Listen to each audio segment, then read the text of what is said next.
Hey guys, and welcome to a brand new video here on FPL Now. Today we're going to be going over a potential wildcard draft for Game Week 13. So if you're excited for the video, make sure to drop a like down below. Leave a comment. Are you thinking of activating your wildcard across this international break? Subscribe if you're brand new, and let's get into the video.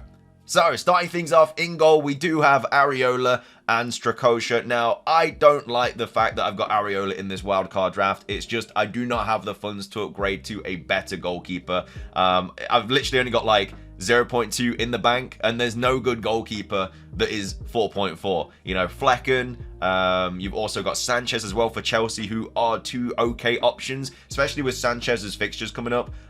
You'd like to have somebody like that in your team, but at the same time, I just don't have the funds to go up there. Like, I'm 0.1, 0.2 off, and I just can't really find any other money elsewhere on the team. It's really unfortunate, but if you've got a little bit of extra money in the bank, I'd probably go Sanchez, to be fair, because with Sanchez's fixtures, obviously they're still not great for like the next next couple of fixtures or whatnot. But after that, they obviously go really, really good. They just have like a sea of green fixtures, like game week 14 or 15 onwards or something like that. It's just really, really good for Chelsea. So a Sanchez would be a nice option to upgrade from Areola. But you know, for me, I wouldn't have the money to do it, so I'd have to play Areola. Which again, West Ham numbers have been very, very bad defensively. They've been scoring goals, they just have not been keeping the ball out the back of the net. I mean, the fixtures are still really, really good for West Ham, like Burnley away, Crystal Palace at home. Fair enough, Spurs is a tough fixture. Fulham, Wolves, like, they could keep a clean sheet in a couple of those games. It's unlikely, but there is still that chance. But yeah, Areola for 4.2 is my keeper, just simply because there's no other options that I generally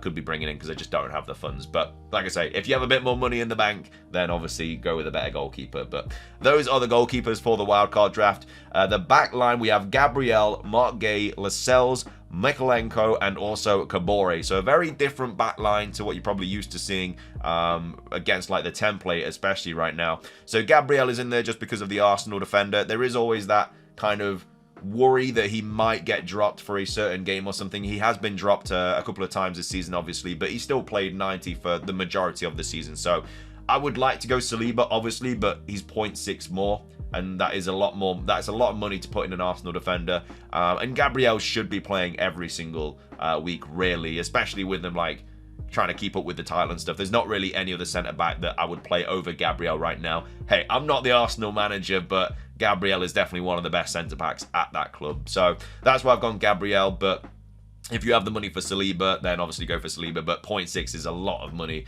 right now in the game especially. So that's why Gabriel makes the team.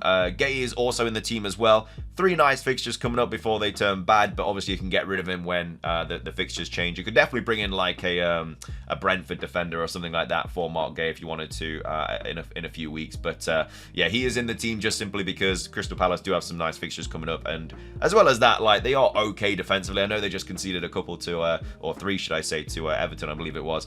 I still think they are pretty good defensively, and they have kept quite a few clean sheets this season. So yeah, that's why Mark Gay is in the team. Lascelles is also in the team. We did get like updates on Botman saying that it was like doing well on like the training ground, but then we got more reports now saying that he might potentially need surgery and stuff. So I think he's actually going to be out for quite a while. Unfortunately, if we actually go to his page, he has still got that knee injury. It's an unknown return date, because apparently he needs surgery now, so he's not going to be back for a very long time, I think you can confidently say. So Lascelles is going to be playing there, especially with the injuries to like Dan Burn and stuff like that. They are running out of defenders, so Lascelles is going to be in that starting lineup. And again, the fixtures aren't ideal for Newcastle really, but there are a couple of nice fixtures in between these tough ones. I mean, like Man United at home and Chelsea at home, still they could easily keep a clean sheet in those fixtures.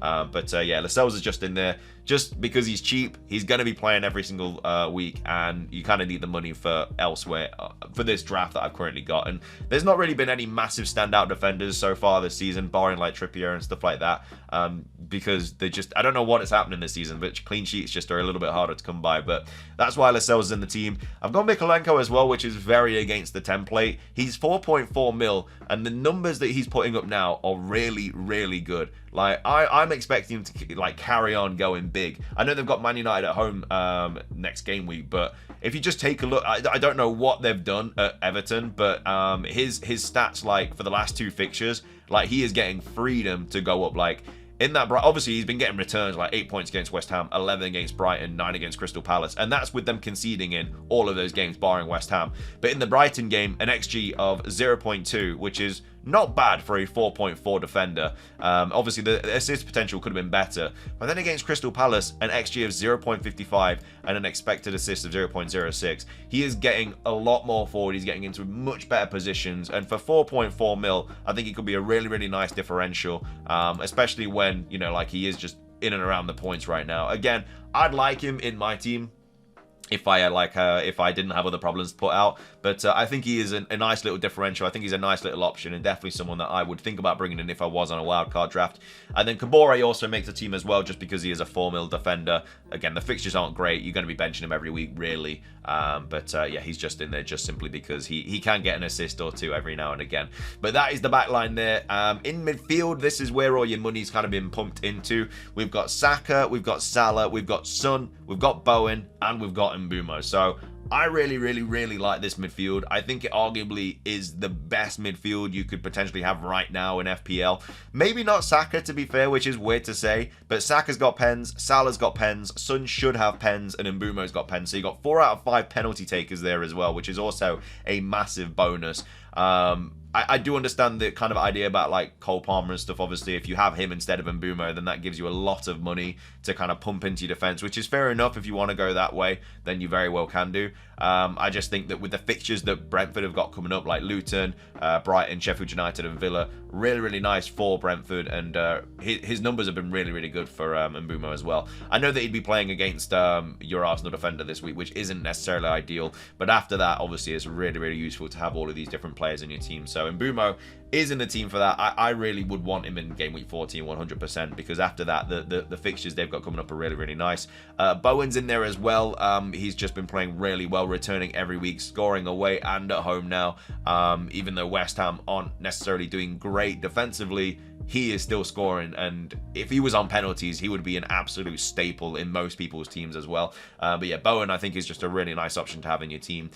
Son is also in the team as well, 9.4. I understand the frustration. He has blanked a couple of times now, and I understand why people are thinking about getting rid of him, especially with the injuries that Spurs have got and stuff. And fair enough, if you don't want him in your team, then obviously you could downgrade him for somebody else. I completely understand that. I just think that Son is capable of scoring in any fixture, really. And I know they've got some tough fixtures coming up, like Villa and City away.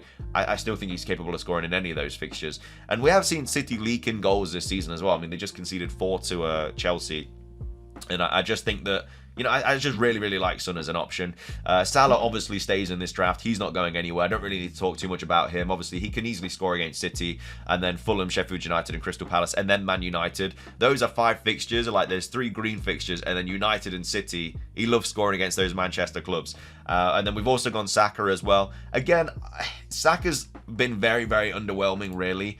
His XG has been pretty poor against some really, really, really easy opponents. Like against Sheffield United, 5-0, 0 XG and 0.06 assists. And then against Burnley as well, like 0.15, 0.40. Like, you want it to be higher than that, really, for Saka. And I know that he's on penalties, especially with Ødegaard out. But at the same time, he was just so explosive at the start of the season, and now he's definitely dropped off a little bit, which is a little bit unfortunate, but I think he'll still come good. And like I say, they've got some nice fixtures coming up as well, like Wolves and Luton especially, and obviously that Brighton game. And I think they're definitely going to score a few goals in that as well, because Brighton can't keep a clean sheet. So that is the midfield, which I do really, really like. Again, I know there's like Matoma and stuff like that. It's just Matoma's numbers have been poor. You know, there's always that rotation risk, especially with the European fixtures and stuff like that. So that's why Matoma's not really in the squad. And as well as that, coming up to the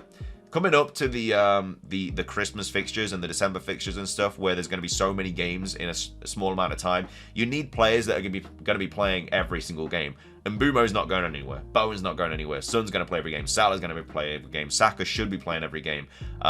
You know, Gabriel's maybe misses one, but, you know, Gay's going to be playing every game. Lascelles going to be playing every game. You need players that are not a rotation risk, where if you're going to, like, City, like your Fodens, your Alvarez's, your Grealish's, stuff like that, they are going to get rotated. And you don't really want that headache going into this Christmas period, because it is going to be hectic. There's going to be literally, I think there's like 5 or so deadlines in December and then like 2 in January. That's just how hectic it is. And so there's going to be so much rotation. You don't want players missing those. So you need a player that's going to be playing every single game. So barring injury, like this midfield, I don't see them missing a game. And the defense, I think, are pretty certain as well, barring Gabriel. But either way, that's the midfield. And then up top, we've gone Archer, Watkins, and Haaland. Again, very, very template there. I understand that there's like Darwin Núñez as well that is also an option instead of Watkins. You've got Nkunku coming back as well for Chelsea, which again could be pretty nice. But I don't mind keeping Watkins through the tough fixtures, because after the City and Arsenal game, which are both home fixtures as well, and Villa have been really good at home, he's then got Brentford, Sheffield United, Burnley, Everton. So yeah, I think he's one of those players that he's just so good, and he's just returning like every single game. Fair play, he blanked against 2 fixtures where you'd expect him to get something from. But I mean, his XG against Luton was absolutely ridiculous in that first half, like 0.79 across the game. But I think in the first half, it was ridiculous that he hadn't have scored. And even like his XG against Fulham, like 1.91, he definitely should have scored more, 100%. So yeah, I think he's going to be absolutely fine. And then obviously Haaland's, I can't get rid of Haaland. I know that some people are going without him, and fair play, that does free up a lot of money, but he's just so good. You just can't, in my opinion, you just can't go without him. And then also Archer's in there as well, just because, you know, he is a bit of a rotation risk, really. He did miss the start of the Arsenal game when they lost 5-0. But, you know, after that, he's obviously played 90 in both games. He did score against Wolves as well. I think he's an okay bench option. He's best striker to have on your bench, really, because he's, what, 4.5, 4.6. So, obviously, a nice option there, who you know should be playing most games. I'd love it if he was on penalties. But either way, that is the wildcard draft that I've put together for Game Week 13. Obviously, things could change by the time Game Week 13 rolls around, because we are currently in the international break, so there could be injuries, stuff like that. I think, actually, like, Matoma is flagged right now. I think he got a knock or something. But either way, he should be fine by the time the international break is over. But yeah, let me know what your thoughts on this draft are. Are you clicking the button? Are you pulling the trigger? But yeah, thank you for watching. Subscribe if you're brand new. Ring the notification bell. Thank you so much for 8,000 subs as well. Absolutely insane. Really appreciate it. We're trying to hit 10k by the end of the season, so if you haven't subscribed yet, please do. It does really help out. But thank you for watching. Have a great rest of your day, and until next time, peace.